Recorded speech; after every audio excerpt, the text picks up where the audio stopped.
outstanding broadcaster, ladies and gentlemen, Mr. Angelo Palmones. Mr. Angelo B. Palmones is a Filipino broadcaster and journalist who currently hosts the radio program Magandang Umaga Pilipinas on DZRH, where he delivers news, public affairs discussions, and commentaries on national issues. Ladies and gentlemen, as outstanding broadcaster, Mr. Angelo Palmones.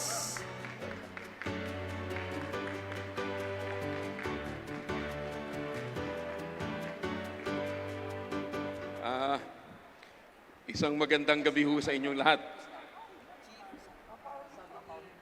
Isang malaking karangalan ang muli mabigyan ho ng pagkilala ng mga namumuno sa Public Attorney's Office. Noong isang araw, last week yata, tinatawagan ko si attorney, si Justice Persida Rueda Acosta. Dahil may papakiusap sana ako, Justice. May kinalaman sa isang kaso ng biktima ng pang-aabuso sa Pangasinan. Isang batang biktima ng pang-aabuso ng miyembro ng barangay, opisyal ng barangay. Pero after a while, nagpa siya akong huwag nang ituloy nung malaman ko na ang unang nilapitan pala ng pamilya ng biktima ay ang Public Attorney's Office. Ang sabi ko doon sa pamilya, huwag kang mag-alala, nasa tamang kamay ka dahil hindi ka pababayaan ng abogadong may hawak ng kaso mo.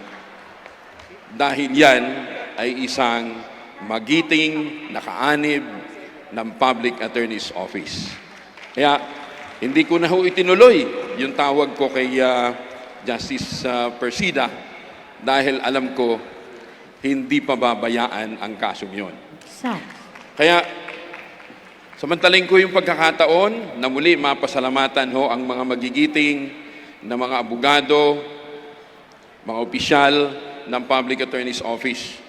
Alam kong hindi ho madali para ho sa inyo nagampanan ang mga paghamon na inyong kinakaharap sa araw-araw. But under the able leadership of Justice Persida, naniniwala ho kami na bukas lahat ho ng mga kaso na idinudulog po sa inyong tanggapan ay mananalo, kikilalanin, dahil alam namin kakampi ho kayo ng mga naaargabyado. So, sa ngalan ho ng mga milyon-milyong natutulungan ho ninyo na mga naaapi, na walang kakayahang lumaban, maraming salamat po.